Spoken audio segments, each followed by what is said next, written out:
Dear viewers, you're most welcome to the DAKTARI show, a health educative show which airs here every Thursday on National TV from 10 a.m. to 11 a.m. and I'm always your host, Sunday Junior Tom.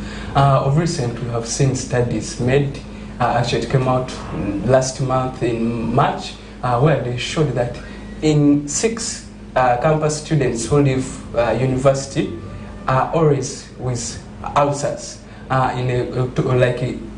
6 in 10 students always have these ulcers.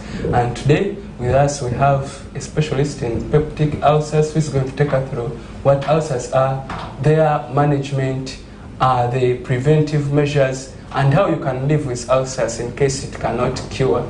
You are most welcome to the DAKTARI show, Mr. Magala Shafik. You can introduce yourself to our viewers. Well, thank you so much, Mr. Sunday Junior Tom. Good morning to our dear listeners and viewers. My name is Magala Shafik, and I'm a nursing student of Muni University, and I'm currently practicing at Arua Regional Referral Hospital. Well, today, like our moderator said, that we're going to be talking about peptic ulcers. Studies show that around 2.4 to 6.1% of the entire population is suffering from ulcers, and 5 to 10% of every individual is at risk of developing these ulcers.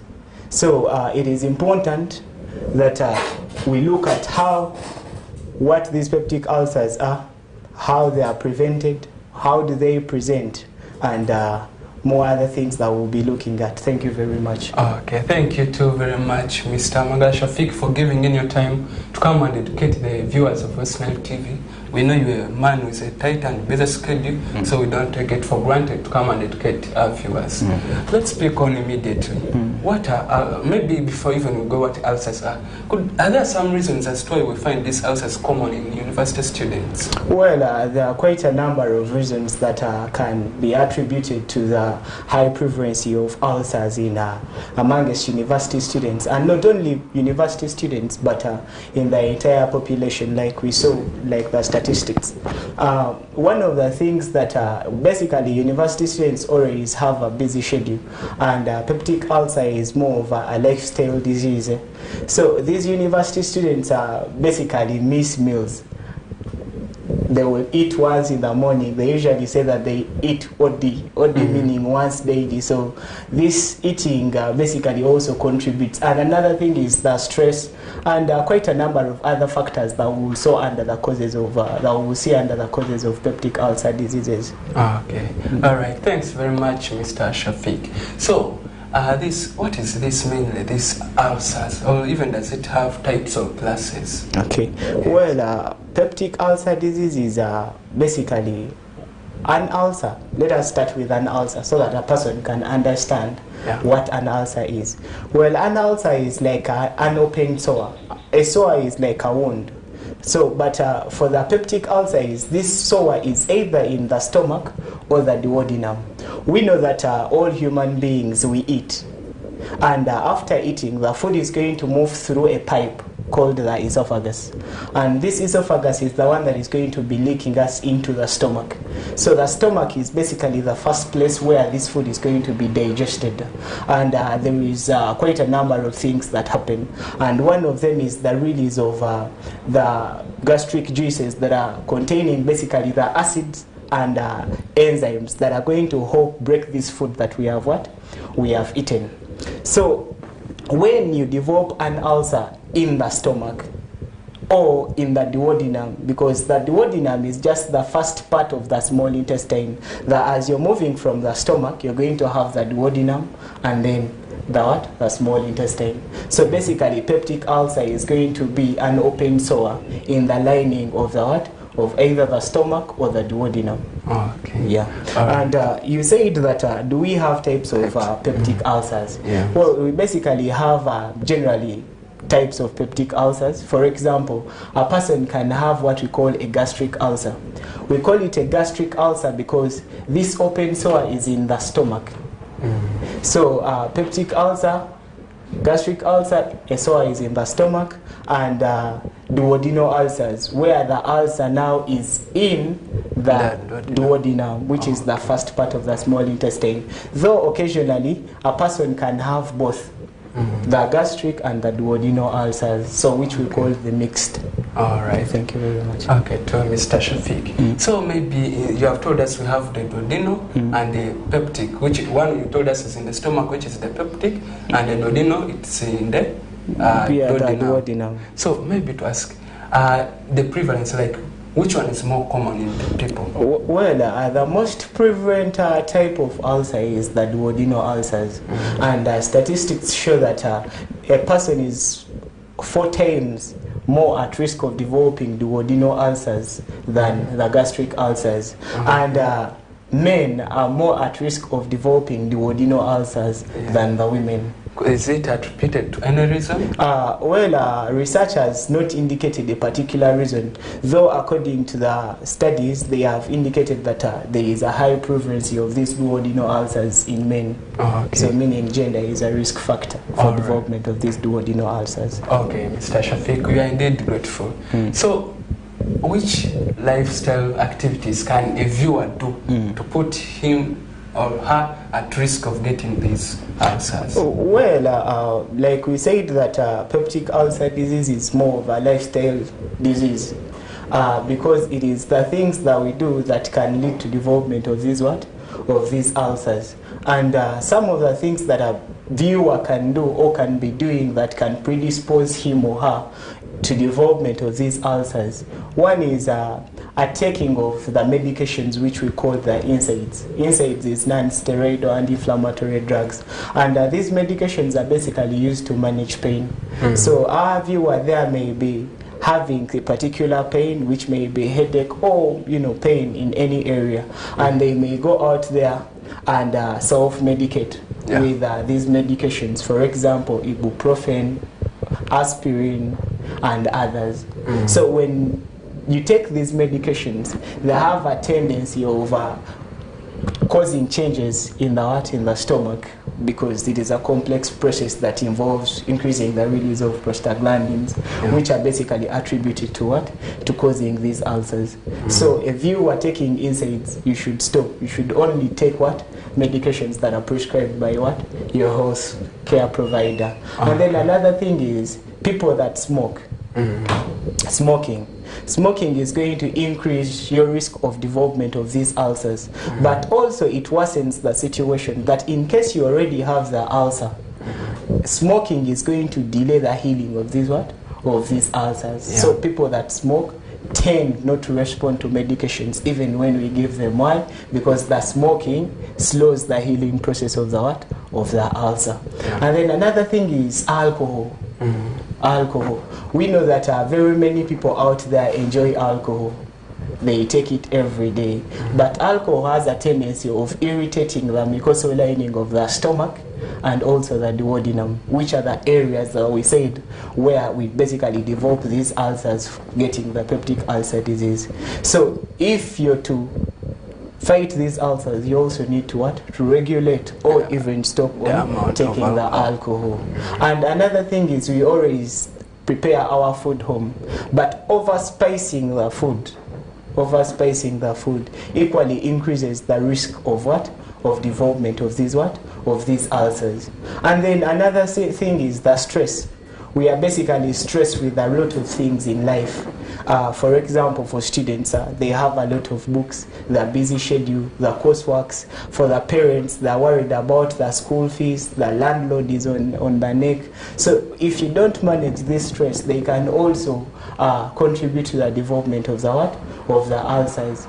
But more especially, we also need to develop a diet. We need to eat on time, because missing or irregularity of the meals equally leads to the development of these ulcers. Okay. All right. Thanks very much, Mr. Shafiq.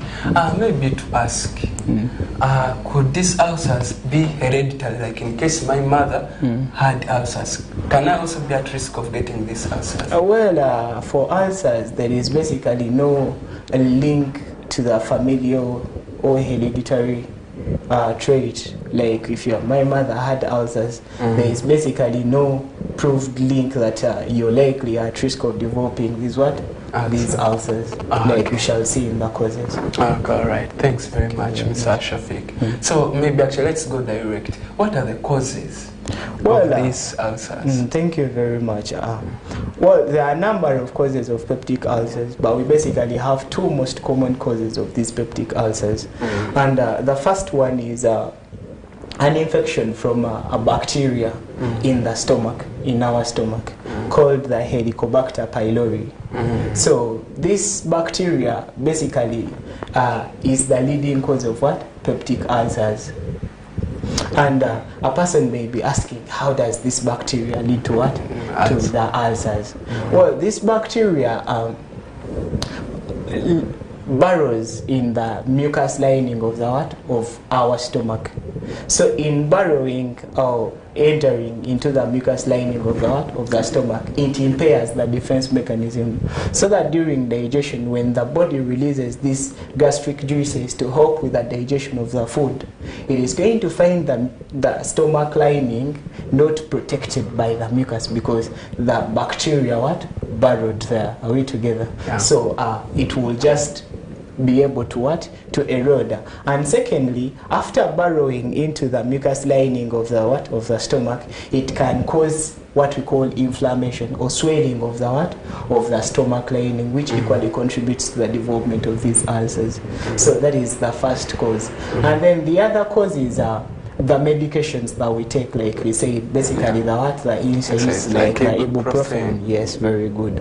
And also corticosteroids. Those are basically the most common factors. Oh, okay. Yeah. All right. Thanks very much, Mr. Shafiq, for that detailed discussion regarding the causes of these ulcers. Hope all the viewers are getting to note that in case you are eating overspiced food, you start reducing on the rate at which you're using these spices in food.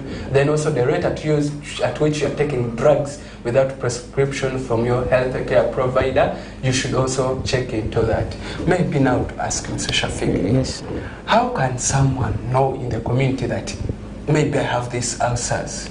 Okay, so thank you very much. How can someone tell that, with these symptoms, I may be having peptic ulcers? Yeah. So it takes us to how these ulcers are going to present, maybe if you have these peptic ulcers.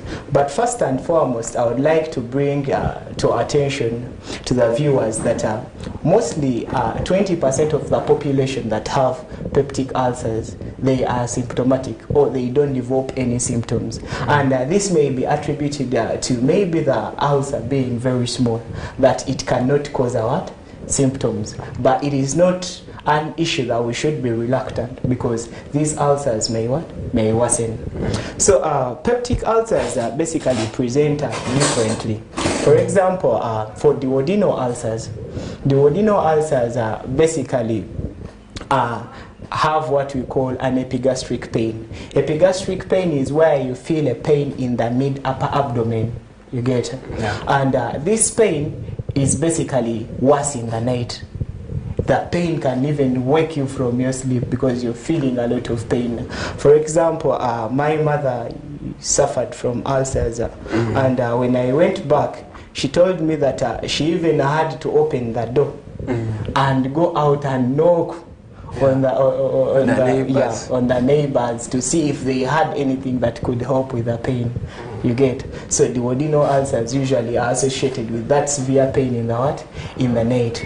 And though this pain for it is alleviated, or it is relieved with what? With eating of what? Of food. Yes. Yeah. So like when someone gets this pain and they eat food, the pain goes out. Yeah, that so is that it. when I have duodenal ulcers. You can tell that these ulcers are duodenal ulcers. Okay. And so they are relieved by food. Someone can take milk, because milk is rich in fats that can help coat the mucus lining, and also taking an antacid.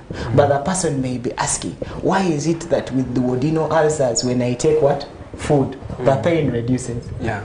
So when a person takes food, we saw that initially that food is going to move through the pipe called the esophagus into the stomach, where it is going to be digested for some time.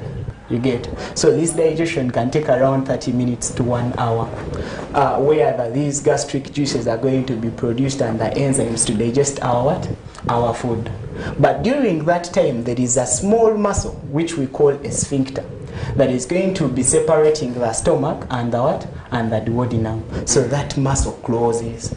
Or the sphincter what?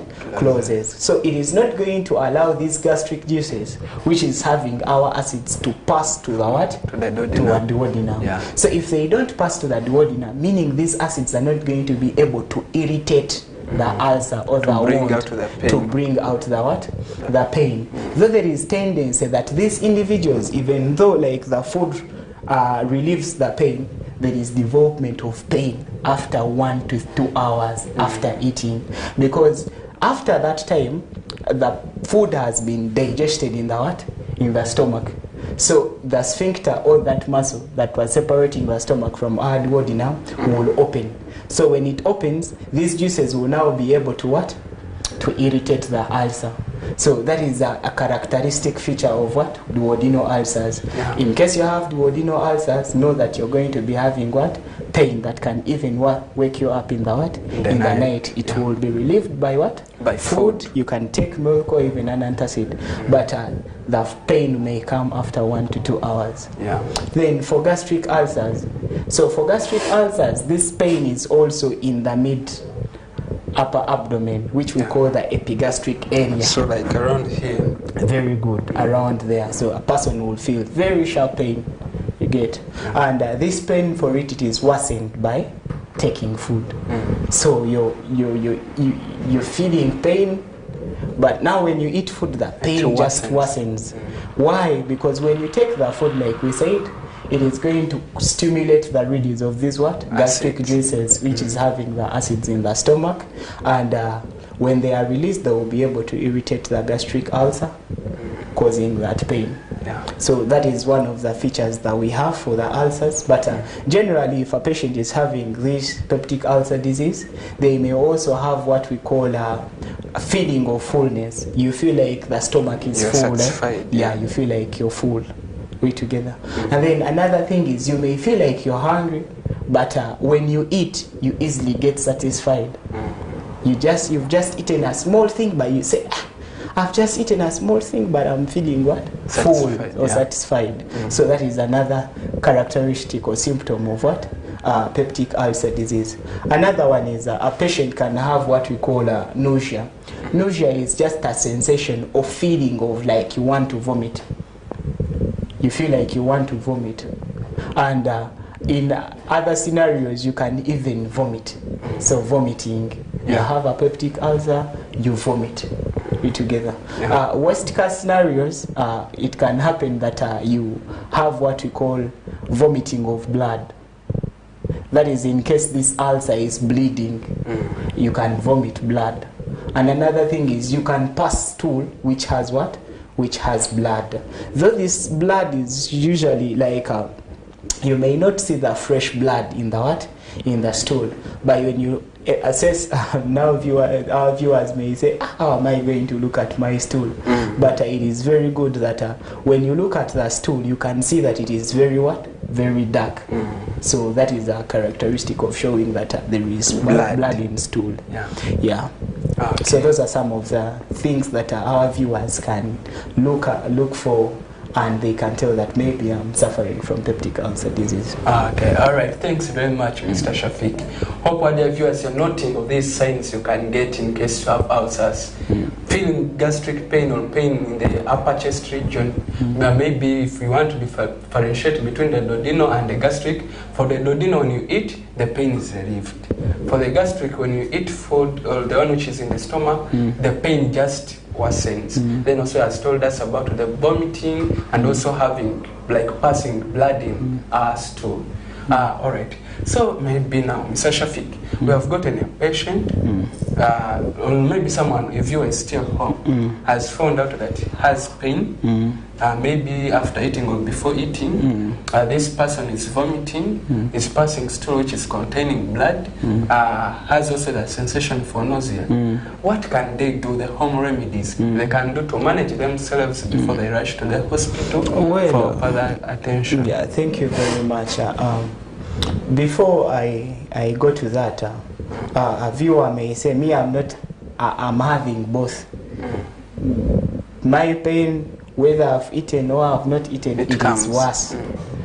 Because we said that these peptic ulcers can be what? Can be both. You can have both an ulcer in the stomach and also an ulcer in the what? In the duodenum. So that is why you may be what? Having such symptoms.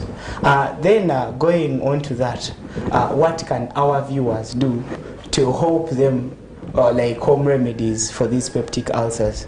Well, the first thing that I want to say is prevention is better than what? Than cure. So it is very good that we take control over our lives, that we prevent development of these ulcers, because it is way more better than what?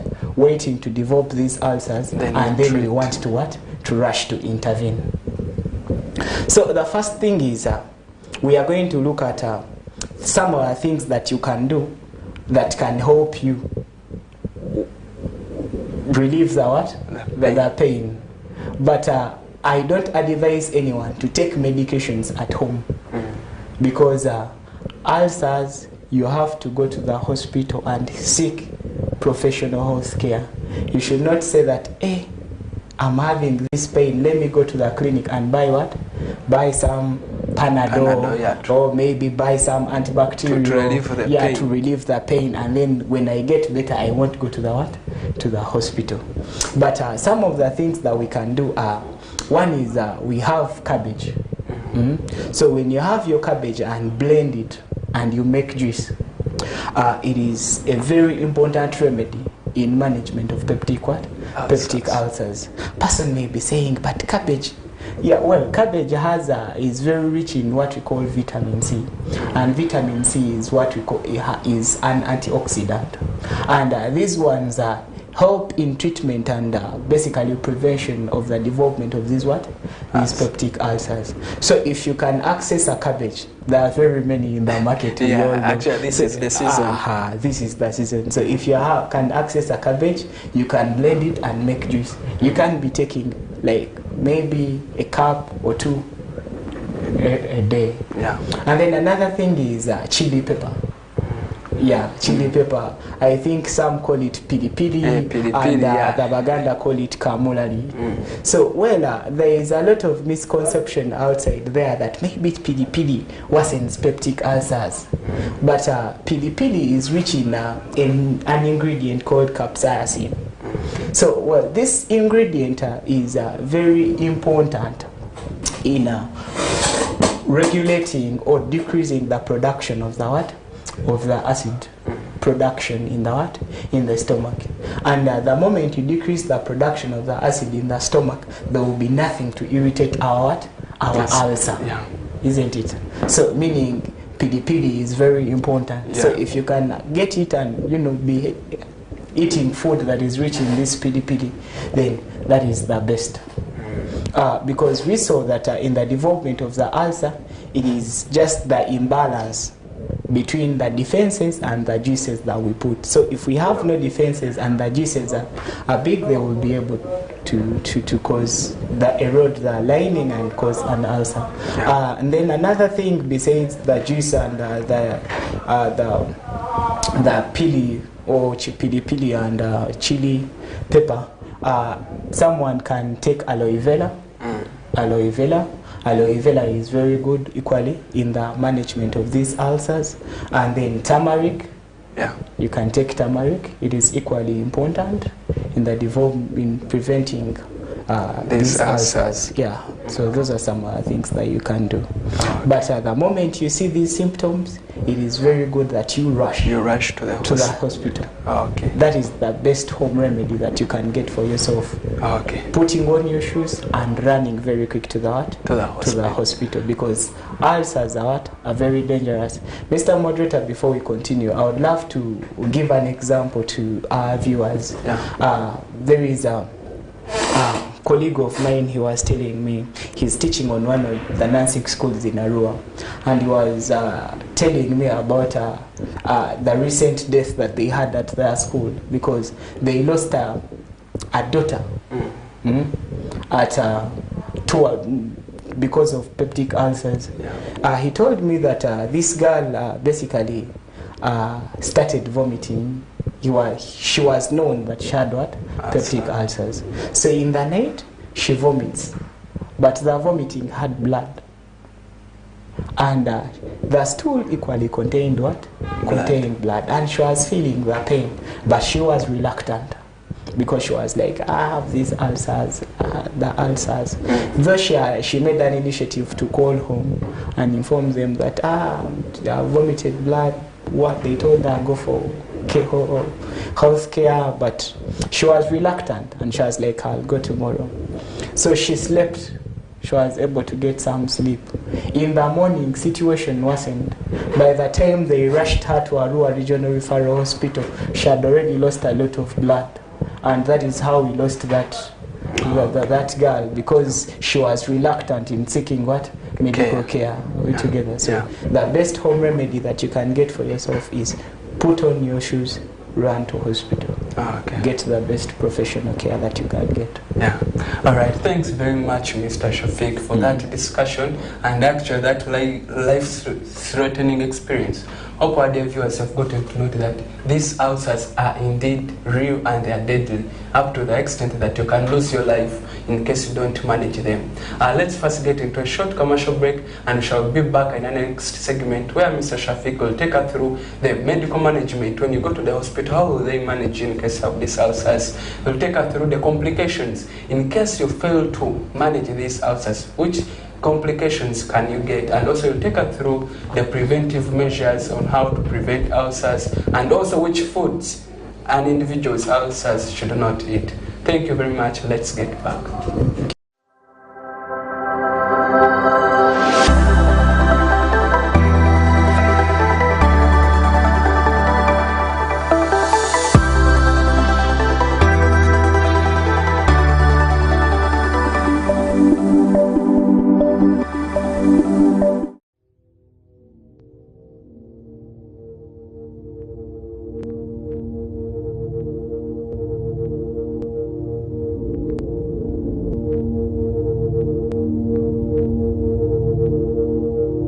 West Nile TV, lighting up the region.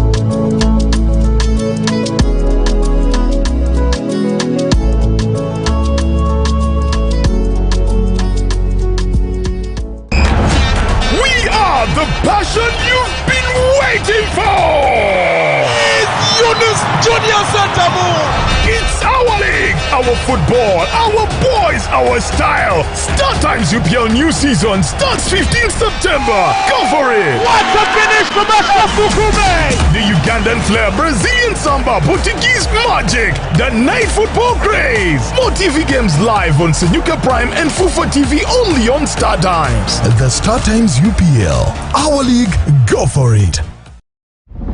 A Brand new Global Star TV with StarTime's Inside Technology. New TV innovation with an inbuilt decoder that connects you to both StarTime's antenna and satellite signal. With StarTime's Inside Global Star TV, you can enjoy over 300 local and international channels, 1 month StarTime's highest bouquet for free, automatic system update, more benefits, more affordable. StarTime's Inside Global Star TV is available in all StarTime's branches and dealers countrywide. StarTime's Inside, entertainment inbuilt.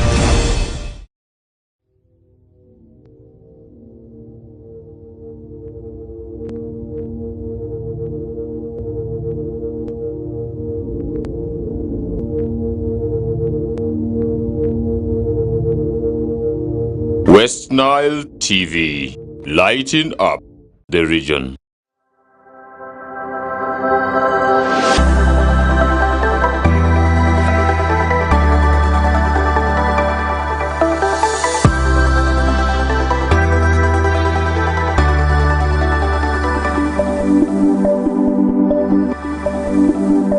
We'll be back, our dear viewers, from that short commercial break. It's still the DAKTARI show, airing here on West Nile TV every Thursday from 10 a.m. to 11 a.m. where we bring you medical professionals, we bring you doctors, we bring you nurses, we bring you dietitians who come and educate you about various medical conditions which our people, our viewers, normally face in the communities there. And with us today we have Mr. Shafiq, who in the first segment took us through ulcers, peptic ulcers and duodenal ulcers. He took us what they are and how can you differentiate the two. Then he also took us through the causes and he took us through the home remedy management. In case you are home, how can you manage these ulcers? So now in this next segment, he's going to take us through when you have rushed to the hospital. How will they know that you have ulcers? How do they diagnose that you have ulcers? Then you take us through the medical management when you're in the hospital seeking care. We'll be back from that short commercial break to Mr. Shafiq. Well, thank you very much, Mr. Tom, and I would also like to add on your voice to welcome back our dear viewers from that short commercial break. Like we said that someone has rushed to the hospital, so we want to know how are we going to tell that this person has what? Peptic ulcers. And there is quite a number of tests that we can do, but the most common or the most accurate test is what we call the esophagogastroduodenoscopy. So here is we have a flexible camera that we are going to pass down your throat, and it is going to be able to show us your esophagus, the stomach lining, and equally your duodenum. So here we'll be able to tell that there is a wound here, which we are calling the ulcer. Though most health care places here or hospitals don't have or can't do such a test. So it leaves us with the most common test that we do. We said that the most common cause is the infection from Helicobacter pylori. So now we are going to test for the what? For the bacteria. Are we together? So we can test for this bacteria in stool. So we shall obtain your stool sample and we shall do an antigen test for H. pylori. So if the H. pylori antigen test is positive, then we shall know that this one has an active infection of this what? Of this bacteria. So this patient has the what? The ulcer. So we shall have to what? To treat you. Though there is a common practice which is wrong, where our patients leave home, they go to hospitals, they obtain blood samples and do the serology, or where they're going to check for antibodies or towards the what? The H. pylori in blood. Well, this test is just showing that an individual has ever had an infection from this bacteria, but does not indicate that the individual still has the what? The infection. So we do not recommend that these patients be initiated on the treatment that is necessary for eradication of what? This infection. We together.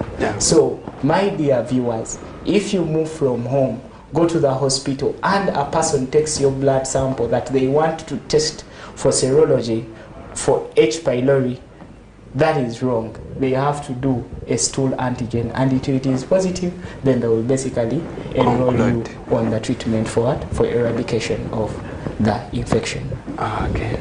All right. Yeah. Thanks very much, Mr. Shafiq. I hope our viewers have gotten to know how the medical professionals here get to know whether you have ulcers or not. So how do you always manage these people in the hospital? In the hospital? Yeah. Well, the management basically has goals. But our first goal is to make sure that we decrease the amount of the acid that is being released in the what? In the stomach. Like we said that if we produce these acids, they will continue irritating the what? Yes. The ulcer. Yeah. And if they irritate the ulcer, the patient will continue having the what? The pain. So basically one of the things that we do is we give an antacid.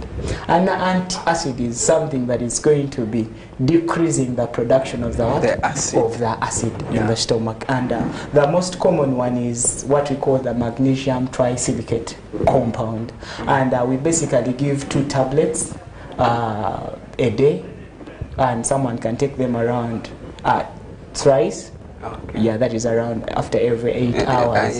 Yeah, that is one of the things that we do. We give the antacid, and if the patient tested positive for the H. pylori infection, or the bacteria was positive after doing the stool antigen test for H. pylori, and then we shall have to initiate them on what we call the triple therapy. So with the triple therapy, our aim is to completely eradicate or remove or decrease the amount of this bacteria that the patient is having in their what? Body. In their body, or basically the stomach and the duodenum, because it is the one causing the what? The ulcer.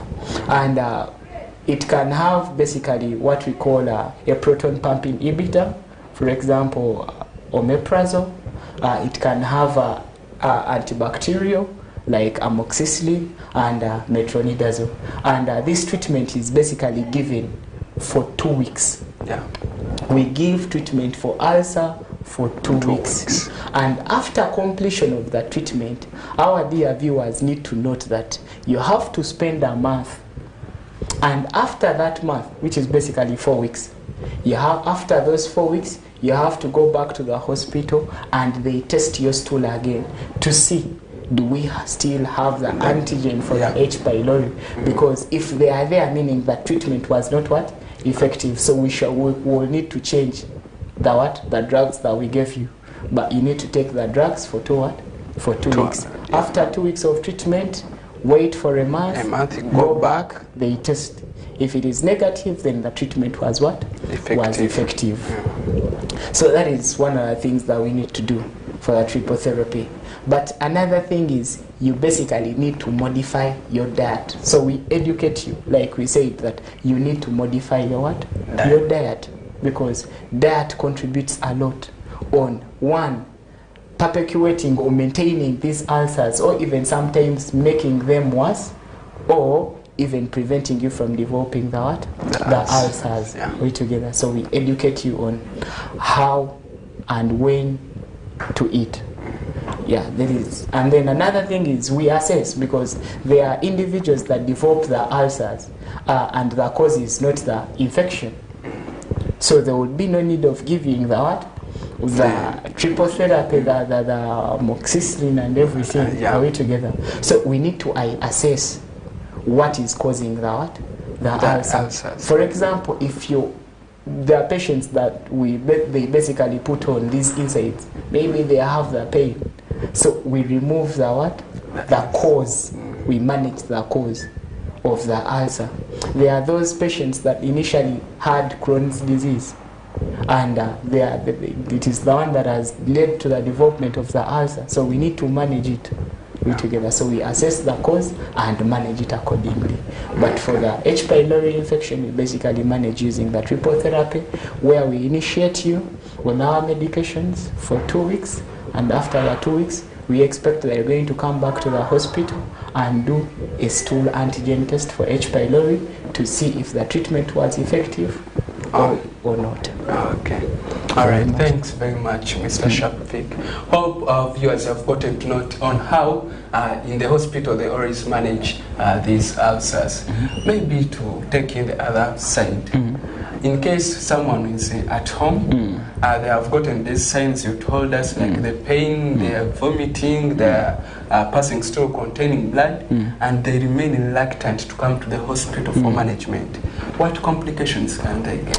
Well, there are quite a number of complications that can occur in case a person there is reluctant about the ulcers. And firstly, I can say that one of the first complications that can occur is bleeding. We know that this ulcer, like we said, is an open sore or a wound. Are we together? Yeah. And this wound can bleed. And it is the bleeding that is leading to you vomiting the blood, which we are calling the hematemesis, and also passing the blood in the stool, which they usually call the melena. Are we together? So, and when you lose quite a number of blood, you can develop what we call anemia, where your blood is not enough. Are we together? So anemia can be one of the complications that can occur. And if you lose quite a good number of blood, you can also go in shock because your blood volume will decrease, and so which is totally very dangerous. So that is one of the complications. Bleeding, which leads to quite a number of other complications, like you can develop anemia, you can go into shock. Are we together? And then another thing is that can occur as a result of these ulcers is, we call it the gastric outlet obstruction. So remember, a patient is having a wound in the in the stomach. So this wound can heal. Are we together? So when the wound heals, it scars. Yeah. Isn't it? Yeah. They will form a scar.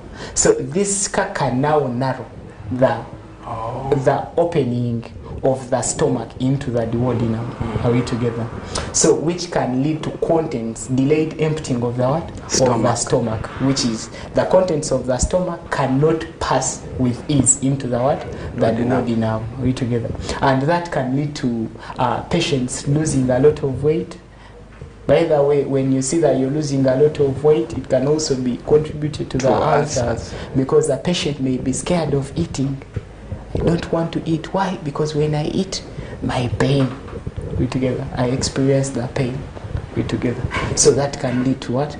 To the patient losing a lot of weight, and equally other complications or other things that can occur as a result of this obstruction in the outlet of the stomach.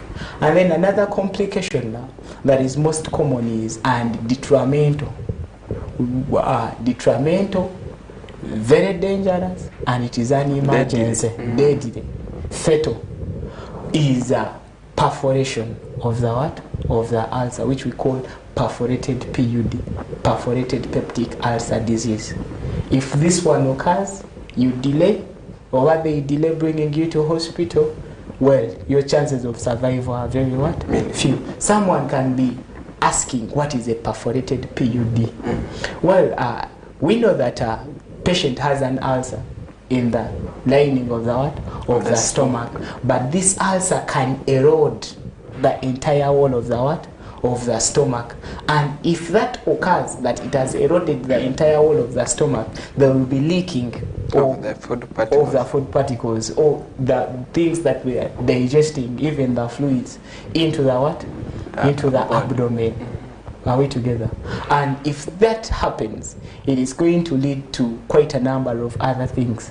For example, patient may go into shock, sepsis, infection, very many other things can occur. So that is one of the most dangerous complications, when your ulcers basically in layman language they can call it rupture, but what happens is the ulcer has eroded the entire wall of the what? Of the stomach. And now it can access other internal organs. So these they will be leaking. Remember, the stomach is a very dirty place, by the way. That is why when someone vomits, they don't want to even look at their vomiters, isn't it? Because the stomach is a very dirty place. There is a number of bacteria that are there, which we call normal flora, because they are supposed to be there. They are important in digestion. So when these ones access the sterile areas or the areas where they should not be, they can cause infection.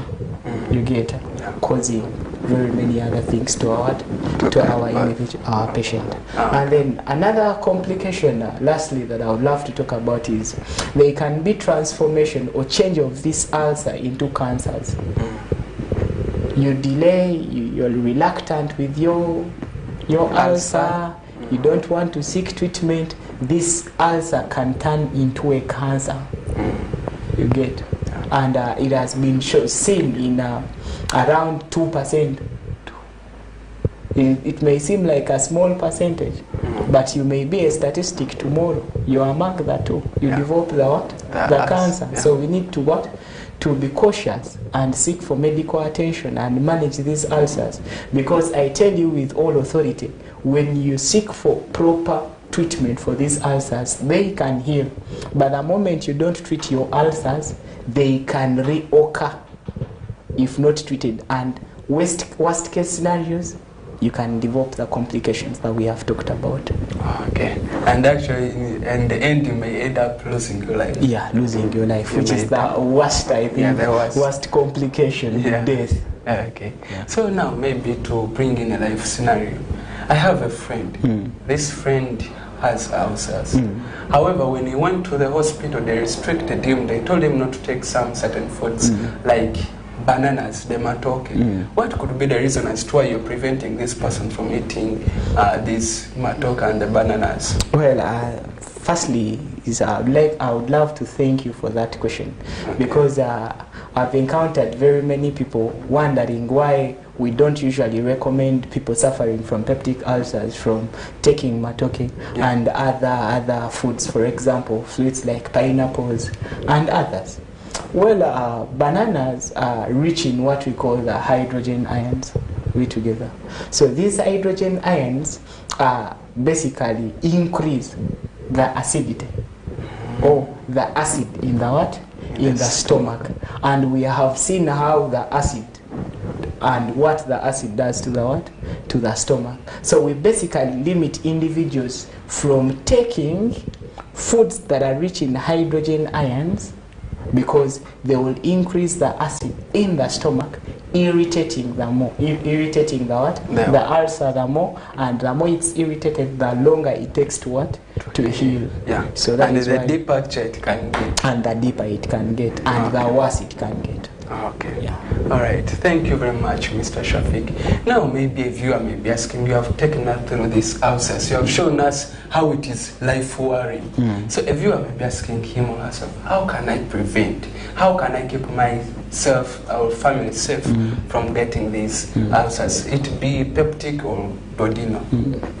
Okay, thank you very much, Mr. Tom. My viewer, they are wondering, how can I prevent peptic ulcers?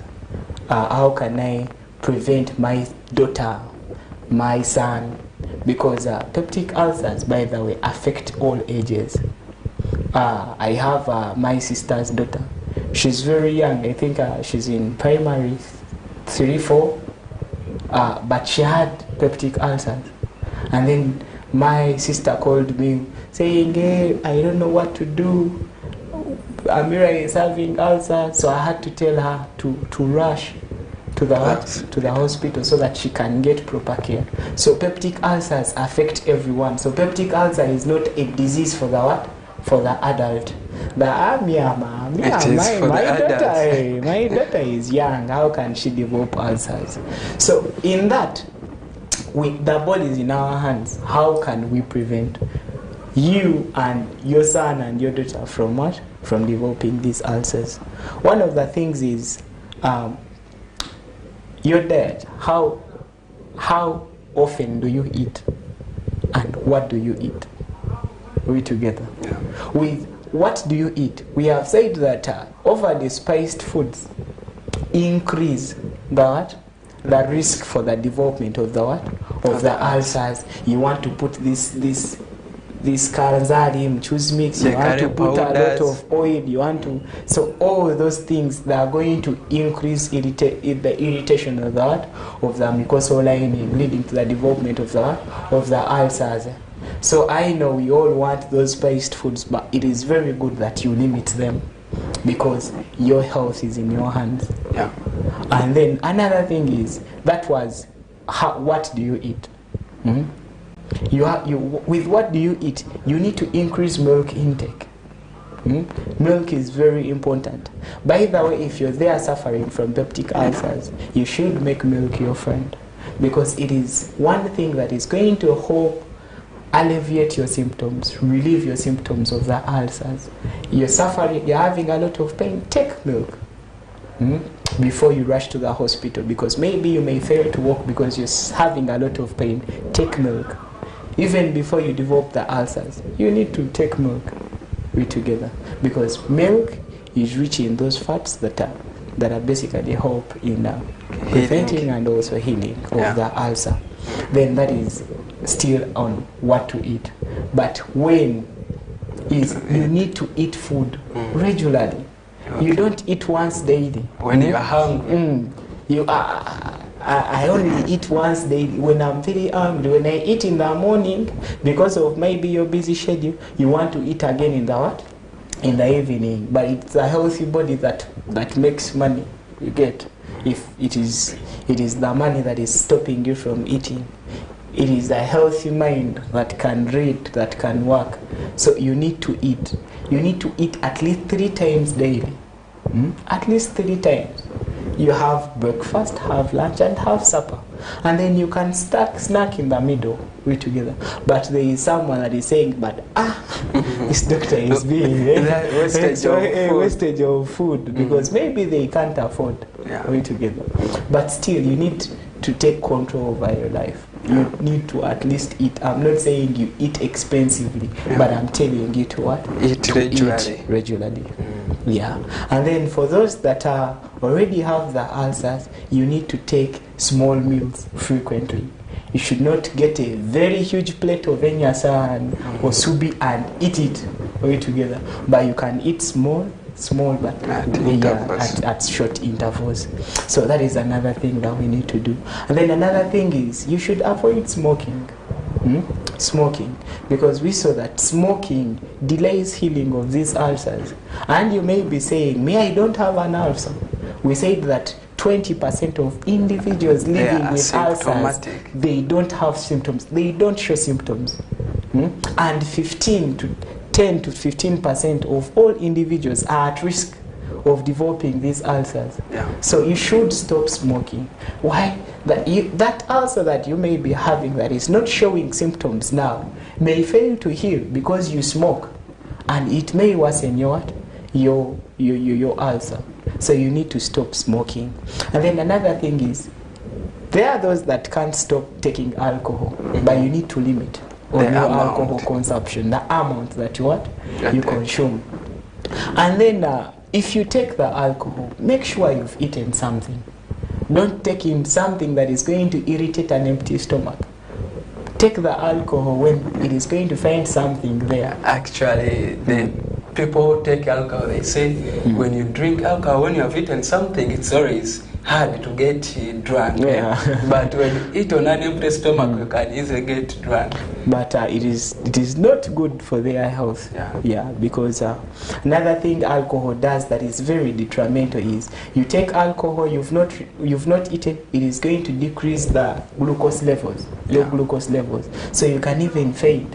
I've seen people faint, being rushed to hospitals, emergency ward. We are asking what has happened. He ate alcohol. He took alcohol on an empty stomach. So we really need to to limit or stop on the alcohol consumption. And then another thing is, most people enjoy what we call energy drinks. Energy drinks have what we call caffeine. we together. And caffeine equally has an increased risk of leading to the development of what? Ulcers. So as you're taking your energy drink, limit it. Limit the consumption of things that are rich in what? In caffeine. We say it's stress. Stress. We are all stressed. But you need to manage your stress, because stress can do a lot of things. Stress can weaken your immune system. When your immune system is weak, all infections can flourish. They just enjoy you because you can't do anything. Your body can't fight for itself. We're together. So it is very important that we manage our stress. Is it stress for books? Is it stress for work? Is it stress for anything? You need to manage it. Yeah. Okay. All right. Thanks very much, Mr. Shafiq. Indeed, it has been an exciting discussion. Hope our dear viewers have gotten to know those who are taking ulcers like a major complication. Please, if you don't manage the ulcers, it can progress and lead to dig deep and cause the perforated ulcers. And in the severe cases, even you may lose your life due to poor management of these ulcers. Maybe, Mr. Shafiq, you can give in your concluding remarks for our dear viewers. Thank you very much, Mr. Tom. Conclusively, I would love to recommend and remind our viewers that peptic ulcer disease is a very serious disease that needs to be handled with care and with immediate what? With immediate effect, because personally, I've witnessed a lot of people losing their lives because of what? Of ulcers. Yet it is something that you can manage and prevent. So I'd love to thank you for hosting me here. I'm really humbled to be here. I would love to send my regards to my friends, Queen Edmond, and all other my classmates, my family, and all the viewers out there. I'd love to tell you that take ulcers seriously. All right, thanks very much, Mr. Shafiq, for giving in your time to come and educate the masses and the viewers of West Nile TV regarding ulcers, because people are taking it as a simple joke, but he has told us in the due or long run, it can lead to complications, even death. And most important, what I noted from him, these ulcers can cure in case you take the medications properly as advised by your health care provider. Thank you very much, our dear viewers who have been with us from the beginning of the show up to the end. We wish you a blessed morning and afternoon at once. Thank you very much. Till next Thursday from 10 a.m. to 11 a.m. And you can catch us or get our content from X, Twitter. You can go to Facebook and YouTube. Thank you very much. Blessed day.